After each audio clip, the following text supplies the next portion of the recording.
I'm Dorothy Mullen. I'm back here with my friend Corinne Zupko from the College of New Jersey, and we're talking about how to move out of avoidance about the death conversation and end-of-life planning. How to move out of avoidance, and really also a key piece of that is how to nurture a sense of spirituality in whatever way that is meaningful to you. So I have a little bit to share first about this, and then Dar's going to share a fun story with us, which I haven't heard yet, and I'm looking forward to hearing. Our own discomfort with talking about death and dying can really keep us in this state of avoidance where we just don't, we're not able to be present with people who might be facing end-of-life issues. We can't talk about certain things because it triggers our own anxiety. And I'd like to just give a quick backstory for my own history, because I have in the past had multiple different anxiety disorder diagnoses.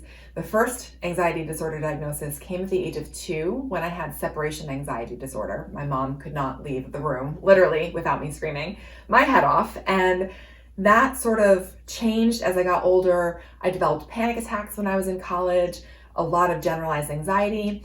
And I really felt, the interesting thing is that the panic attacks were triggered because a student that I didn't know died very suddenly of a sudden illness.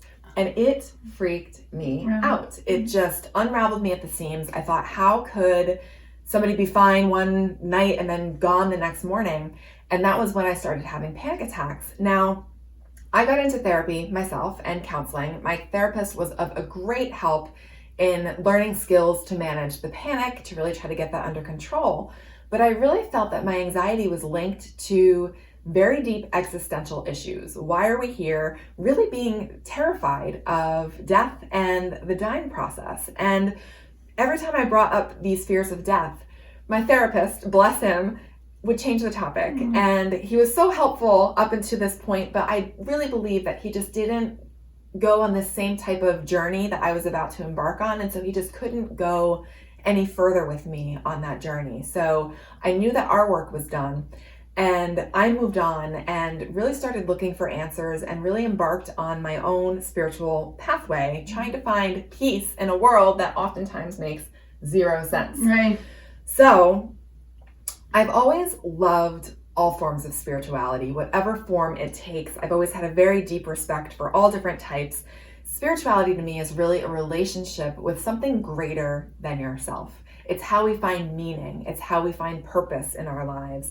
And it's really different for different people. So it might take the form of a more organized type of religion. It could be a deep love of nature. It could just be a sense where you feel connected to our shared humanity, our shared sense of oneness. These are all different forms of spirituality. But for me, spirituality really is, whichever pathway it follows, whichever form it takes, it's really a way that we can lose sight of our separate interests. So rather than me, or me and my and mine, it helps to really connect us to our oneness, our wholeness, and our need for being connected to one another, our dependence on one another. So this can really serve to help us ground ourselves in peace.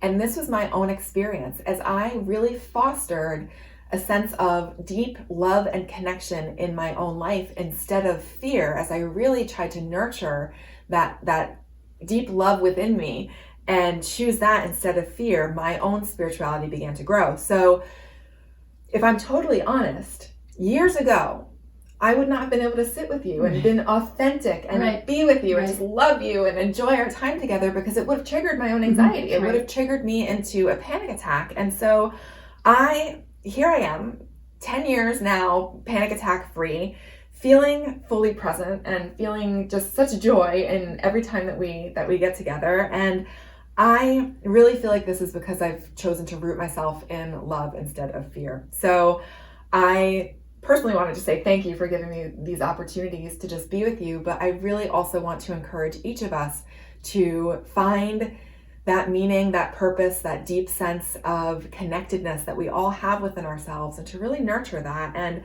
I've now just said a lot, and I really want to hear from Dor, and I really want to hear the story that you feel moved to share with us. Okay, well, I have had so many people visiting because of the nonprofit work that I do.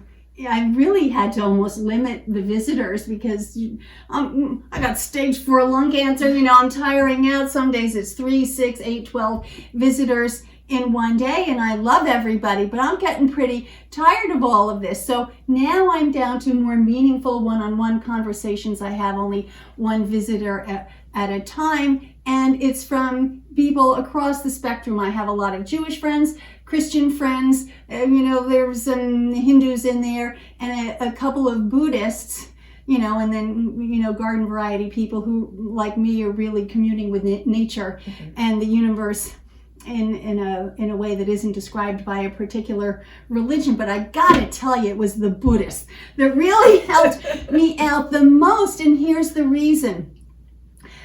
I am a self-described anticipation junkie.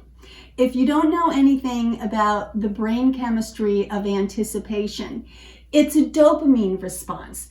As soon as you start feeling like something good is coming, you start feeling good. Like the alcoholic who knows the drink is coming, you start feeling better even before that you get any alcohol in you. Or the person who loves to shop, or the person who just loves whatever it is, chocolate cake and coffee. It's all part of the pleasure cascade. I get my greatest pleasure out of anticipating things. It could be a party. I've experienced 95% of a party before the guests even arrive because I've had so much fun in the planning. So now it's gotten a little bit too hard to figure out, well, what do I have to look forward to? And everybody has a different idea about what it's like, and nobody can say for sure what it's like after you die, but I'm thinking, well, I don't expect, the flames of hell to open up and greet me. Like it's either dust to dust and it's neutral, or it's going to be this fabulous white light experience and I enter the gates of heaven, or whatever it is. It mostly sounds good to me. But the one that really nailed it was the Buddhist who understands me and my relationship with anticipation. And she said, Dorothy, you can start planning right now for your next reincarnation. Like you can start asking for what you want to do in your next life. So I had the answer right away. I am going to come back as a force for nature and really political and active in regenerative agriculture, because if what they say is true, the doctors and the scientists that are studying soil science now, we have only 60 years left of harvestable soil on this planet. So I'm planning on coming back and helping y'all. I love it. With regenerative agriculture. Oh, we need that help. I love it. I absolutely love it. Thank you so much for sharing that. My pleasure. So again, our takeaway is just for you to find and nurture your own sense of spirituality. If you don't feel like you know yet what that is, do some exploring, do some searching, and find what resonates and begin there. So thank you so much for tuning in.